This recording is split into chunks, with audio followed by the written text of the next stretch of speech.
12 বছরের ছোট্ট একটা শিশু ঘর থেকে বেরিয়েছিল বন্ধুর জন্মদিনে একটি উপহার কিনবে বলে। তার পরিবারের কাছেও সেটি ছিল একটি সাধারণ বিকেল। কিন্তু শিশুটি আর বাড়ি ফেরেনি। পরের দিন তার নিথর মৃতদেহ উদ্ধার হয়। বন্ধুরা, বারুইপুরের ট্র্যাজেডি কোনো পরিবারের ট্র্যাজেডি হতে পারে না। এটি একটা সমাজের আয়না তুলে ধরে আমাদের সামনে।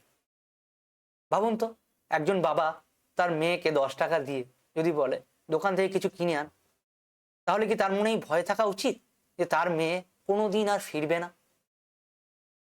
বারুইপুরের এই ঘটনা আমাদের কি শিক্ষা দেয়? আইনই বা কি বলছে, সংবিধানই বা কি বলছে? আচ্ছা, কঠোর আইনেই কি ধর্ষণ রোখা সম্ভব? আর কি কি আমাদের করা উচিত? নৈতিকতার পরিবর্তন, সাধারণ মানুষ হিসেবেই আমরা বা আমাদের জনগণের কি দায়িত্ব? এই ভিডিওতে আমরা এটাই জানব।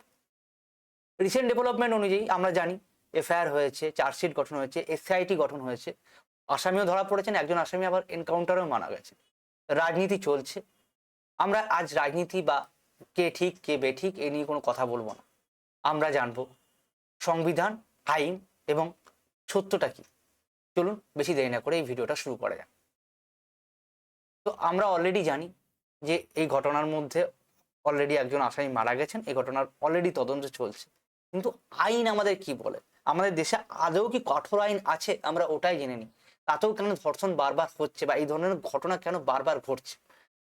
আমরা জানি, দেখুন বন্ধু, ভারতীয় ন্যায় সংহিতা যেটা আইপিসি বা ইন্ডিয়ান পেনাল কোডকে বদলে দিয়েছে 2024 থেকে চালু হয়ে গেছে, সেকশন 63 তার বলে রেপের সংজ্ঞা অর্থাৎ ধর্ষণের সংজ্ঞা দেয় কোনো নারীর সম্মতি ছাড়া জোরপূর্বক প্রতারণার মাধ্যমে বা আইনগতভাবে বৈধ সম্মতি দিতে অক্ষম অবস্থায় যদি যৌন সম্পর্ক স্থাপন করে আইনি নির্ধারিত শর্তসাপেক্ষে তা ধর্ষণ।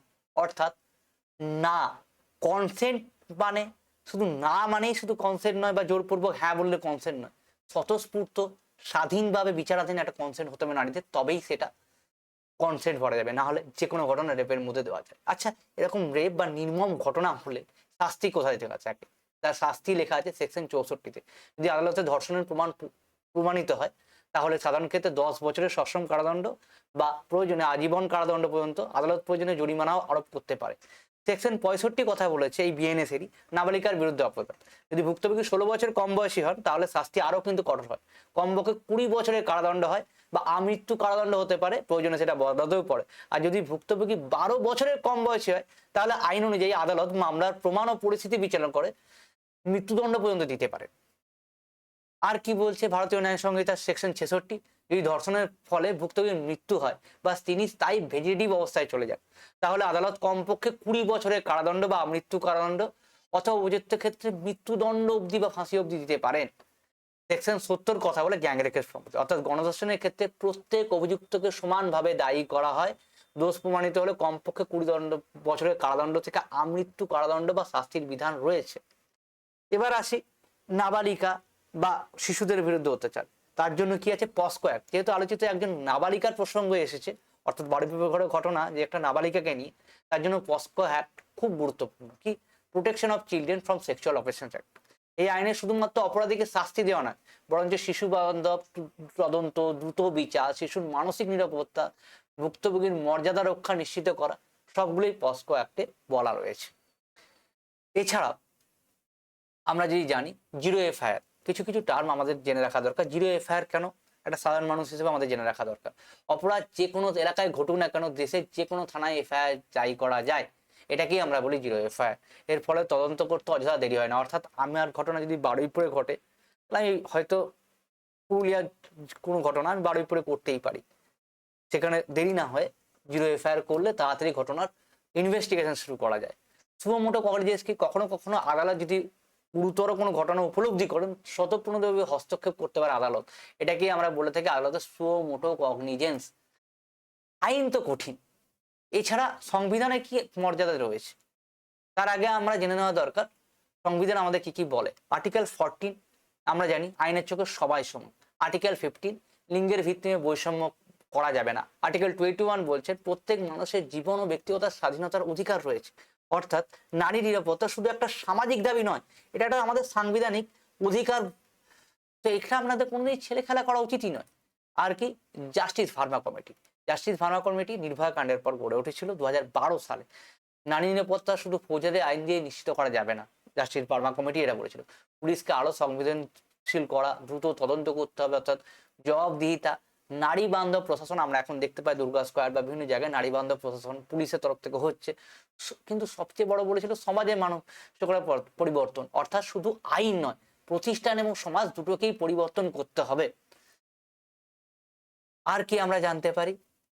এগুলো তো হলো আমরা জানলাম এখানে রাজনীতি চলছে, কে ঠিক কে বেঠিক চলছে, এনকাউন্টার হয়েছে। আমরা জানি যে তদন্ত করতে গিয়ে ওখানে তদন্তের মুখে উপযুক্ত রিভলভার নিয়ে পালাতে গিয়ে এখানে এনকাউন্টারের মুখোমুখি হন। কিন্তু কি কি করলে এই ঘটনাগুলো আরো কমবে, আরো আমাদের কমে যায়, এই জঘন্য ঘটনাগুলো থেকে আমরা বেরিয়ে আসতে পারবো, আমাদের সমাজ উন্নত হবে। আমরা বিকশিত ভারত বলি, কিন্তু বিকশিত ভারত আমরা হতে গেলে আমাদেরকেও যে পরিবর্তন করা দরকার, মোরালি নৈতিক বা অনেক দিক থেকে এগিয়ে থাকা দরকার। এরকম পিছিয়ে পড়া সোসাইটির মতো করলে হবে না। ঠিক কি কি করতে পারি? একটা হচ্ছে বিচার ব্যবস্থাকে আরো উন্নতি করতে হবে, তার জন্য একটা দরকার বিজ্ঞান, সের জন্য ফরেন্সিক সায়েন্স। আধুনিক বিচার ব্যবস্থার শক্তি আজকের যুগে এটা মানতে হবে সাক্ষীর কথার উপর শুধু নির্ভর করে না, সেটা একটা প্রমাণ বৈজ্ঞানিক প্রমাণের উপর নির্ভর করে। সেক্ষেত্রে আমরা কি করতে পারি? DNA analysis, fingerprint, digital evidence, CCTV footage, mobile data, cyber forensic, এসব কিন্তু সবই আজ গুরুত্বপূর্ণ। এগুলো বেশি ব্যবহার করা, যত বৈজ্ঞানিক বেশি তদন্ত হবে তত কম নিরপরাধ মানুষ হয়রানির শিকার হবে, তত প্রকৃত অপরাধীরা শাস্তি পাবে। উইটনেস প্রোটেকশন, অনেক মামলা আমরা দেখতে পাই এইসব ঘটনায় সাক্ষীরা সাক্ষী দিতে ভয় পান, চাপ দিলে কেউ বক্তব্যই বদলে ফেলেন, ফলে বিচার কিন্তু দুর্বল হয়ে পড়ে।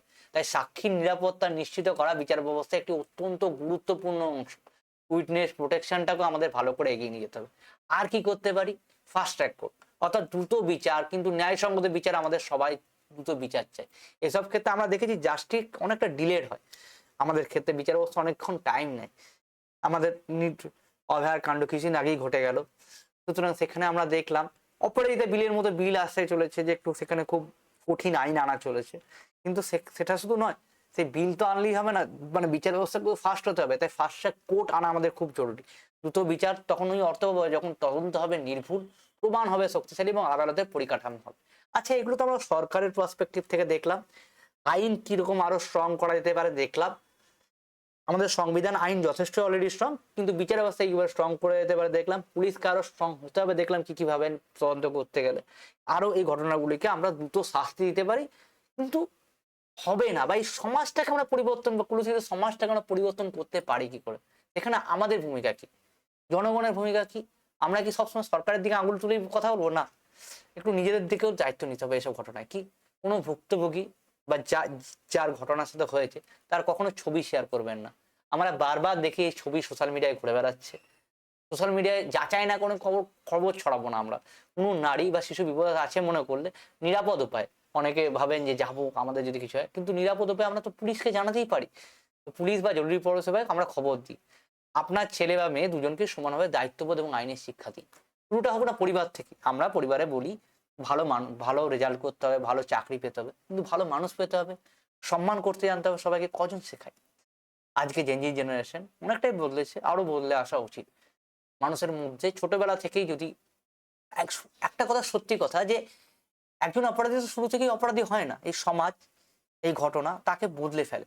পুরুষরাই মানে তো অপরাধী নয়। তো প্রথম থেকে যাদের যদি শেখানো হয়, তাকে সম্মান দিতে শেখানো হয়, নারীদের প্রতি সম্ভ্রম রাখতে শেখানো হয়, তাহলে তো এই ঘটনাগুলো ঘটবেই না। আরো কি করতে পারি? আমরা অনেক কিছু এড়িয়ে যাই, রাস্তায় কটূক্তি, উত্তক্ত, সাইবার বুলিং, এসবকে ছেলে মানুষই বা মজা করে সমর্থন আমরা করব না।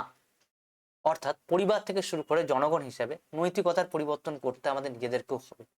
সরকারও পরিবর্তন করতে হবে ঠিকই, সরকারের কিছু কিছু পলিসি পরিবর্তন হচ্ছে, আইন আরো হয়তো কঠোর হবে, কিন্তু আমাদের সমাজকে পরিবর্তন করতে হলে পরিবার থেকে পরিবর্তনটা শুরু করতে হবে। বন্ধুরা, শেষ করার আগে আমরা বলবো, একটা লাইন মনে পড়ছে, চিত্তহীতা ভয় শূন্য। অর্থাৎ ভয়হীন সমাজ হলেই হবে না, বা ভয়হীন চিন্তা হলেই হবে না। আমাদের সমাজে নারীদের সাহসী হতে হবে না, আমাদের সমাজ এমন হতে হবে যে নারীরা যেন নিরাপদে থাকে। আমাদের যে কোনো শিশুর দায়িত্ব সমাজ নিজে থেকেই নিতে পারে। বন্ধুরা, আর বেশি কথা নয়, এরকম ঘটনার ক্ষেত্রে অনেক ঘটছে, চারিদিকেই ঘটে চলেছে। এই ঘটনাগুলো কিন্তু খুব মর্মস্পর্শী এবং এগুলো নিয়ে বেশি বলা যায় না। তাও চেষ্টা করলাম যতটা পারার অ্যানালিসিস করার। আর এই ঘটনাগুলো থেকে নিজেদেরই শিক্ষা নিতে হবে, নিজেদের পরিবর্তন করতে হবে, সমাজকে বদলাতে হবে। তবেই আমরা বিকশিত ভারত গড়ে তুলতে পারবো। ধন্যবাদ। জয় হিন্দ।